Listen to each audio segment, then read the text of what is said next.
ನಮಸ್ಕಾರ ಫ್ರೆಂಡ್ಸ್, ನಾವಿವತ್ತು ಬಂದಿದ್ವಿ ನಮ್ಮೂರಿನ ಯೂನಿವರ್ಸಿಟಿ ಹತ್ರ ಇರುವಂಥ ಅಯ್ಯಪ್ಪ ಸ್ವಾಮಿ ಪೂಜೆಗೆ.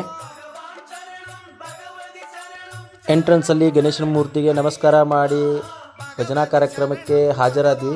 ಅಷ್ಟೊತ್ತಿಗೆ ಭಜನಾ ಕಾರ್ಯಕ್ರಮ ಶುರುವಾಗಿತ್ತು. ಜನ ಕೂಡ ಬಂದಿದ್ದರು, ಭಕ್ತಿ ಭಾವದಲ್ಲಿ ಭಜನಾ ಕಾರ್ಯಕ್ರಮದಲ್ಲಿ ಪಾಲ್ಗೊಂಡಿದ್ದರು. ಈ ವರ್ಷ ಶಿವಲಿಂಗದ ಆಕಾರದಲ್ಲಿ ಹೂವಿನಿಂದ ಡೆಕೋರೇಷನ್ ಮಾಡಿದ್ರು. ಎಲ್ಲ ಕಡೆಯೂ ಸ್ವಾಮಿಯೇ ಶರಣಮಯ್ಯಪ್ಪ ಎಂಬ ಜೈಕಾರಗಳನ್ನು ಭಕ್ತಾದಿಗಳು ಹಾಕ್ತಿದ್ರು. 2-3 ಗಂಟೆಗಳ ಕಾಲ ಪೂಜಾ ನೆರವೇರಿತು. 18 ಮೆಟ್ಟಿಗಳ ಪೂಜಾ ಮಂತ್ರಕ್ಕಂತರೂ ಜನರು ಹರ್ಷೋದ್ಗಾರ ಮುಗಿಲು ಮುಟ್ಟಿತ್ತು. ಮಹಾಪ್ರಸಾದದ ಆಯೋಜನೆ ಕೂಡ ಇತ್ತು.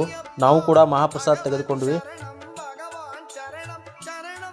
ಅಯ್ಯಪ್ಪ ಸ್ವಾಮಿ ನಿಮ್ಮೆಲ್ಲರಿಗೂ ಒಳ್ಳೇದು ಮಾಡಲಿ ಅಂತ ಹೇಳ್ತಾ ನೆಕ್ಸ್ಟ್ ವಿಡಿಯೋದಲ್ಲಿ ಸಿಗೋಣ. ಅಲ್ಲಿವರೆಗೂ ಬಾಯ್ ಬಾಯ್. ಸ್ವಾಮಿಯೇ ಶರಣಮಯ್ಯಪ್ಪ.